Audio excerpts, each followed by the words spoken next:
श्रीमद् भागवत पुराण की कथाओं का अधिक प्रचलन है। अधिकतर कथावाचन इसी की कथाओं को सुनाते हैं।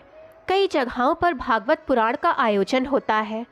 इस पुराण में श्री कृष्ण की लीलाओं के साथ ही हिंदू धर्म की कई कथाओं और श्री हरि विष्णु के सभी अवतारों की कहानी को समेटा गया है।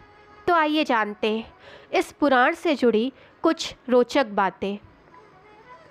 श्रीमद् भागवतम सर्व वेदांत का सार है। उस रसामृत के पान से जो तृप्त हो गया है उसे किसी अन्य जगह पर कोई रुचि नहीं हो सकती, अर्थात उसे किसी अन्य वस्तु में आनंद नहीं आ सकता। श्रीमद् भागवत पुराण को महर्षि वेदव्यास के पुत्र शुकदेव महाराज द्वारा परीक्षित को सुनाया गया था। इसे महापुराण कहा जाता है। इस पुराण के 12 स्कंध में 335 अध्याय हैं, जिसमें 18,000 श्लोक हैं। इस पुराण में खास तौर पर भगवान कृष्ण के जीवन की संपूर्ण कहानी के साथ ही श्री हरि विष्णु के अवतारों की कथा सम्मिलित है। शिव पार्वती की कथा और अन्य कई पौराणिक कथाएं भी सम्मिलित हैं। भागवत पुराण में कलयुग का वर्णन मिलता है। इसमें बताया गया है कि कलयुग कैसा होगा, इस काल के लोग कैसे होंगे और ये युग कब समाप्त होगा।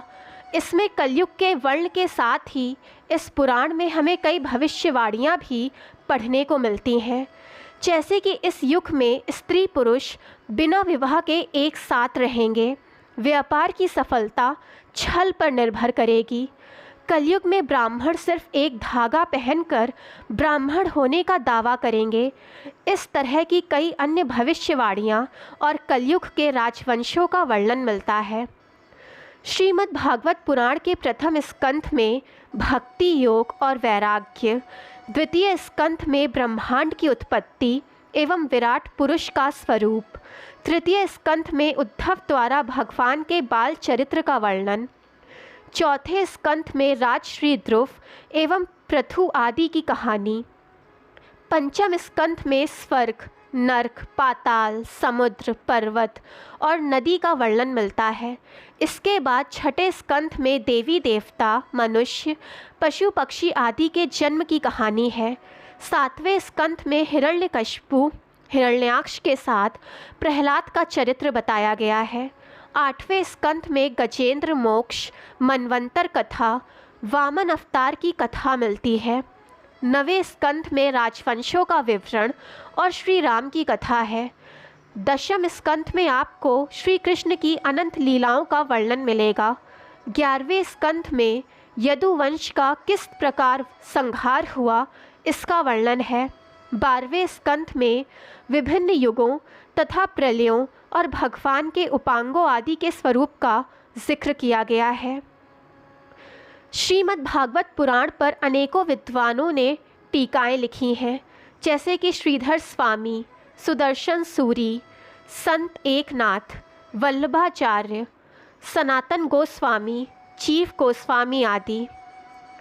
जो व्यक्ति देवता, वेद, गौ, ब्राह्मण, साधु और धर्म के कामों के बारे में बुरा सोचता है उसका जल्द ही नाश हो जाता है।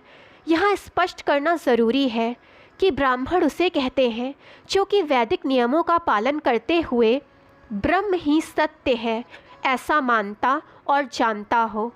जन्म से कोई ब्राह्मण नहीं हो जाता। इस पुराण में 10 गुण या लक्षण के बारे में बताया गया है। सर्ग, विसर्ग, स्थान, पोषण, उति, मनवंतर, निरोध, मुक्ति, आश्रय, ईशानुकथा। श्रीमद् भागवत के 12वें स्कंध में पुराणों के जो 10 लक्षण बताए गए हैं वो इस प्रकार हैं: सर्ग, विसर्ग, व्रति, रक्षा, अंतर, वंश, वंशानुचरित, संस्था, हेतु, अपाश्रय। श्रीमद् भागवत पुराण में काल गणना का विस्तृत वर्णन मिलता है। ये काल गणना आज की गणना से कहीं ज़्यादा सूक्ष्म, विस्तृत और विज्ञान सम्मत है। एक परमाणु से लेकर कल्प तक की अवधारणा है। एक परमाणु सेकंड का भी 100वां हिस्सा होता है, जबकि आधुनिक विज्ञान का समय सेकंड से ही प्रारंभ होता है।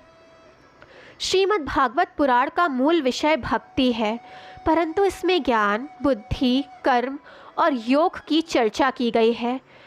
इसको पढ़ने और सुनने से व्यक्ति के मन में भक्ति का अवतरण होता है। इसी के साथ ही जीवन में आ रही समस्याओं का उसे समाधान मिल जाता है। दोस्तों, वीडियो पसंद आई हो तो चैनल को लाइक, सब्सक्राइब एंड शेयर कीजिए ताकि चैनल की नोटिफिकेशंस आपको मिलती रहें।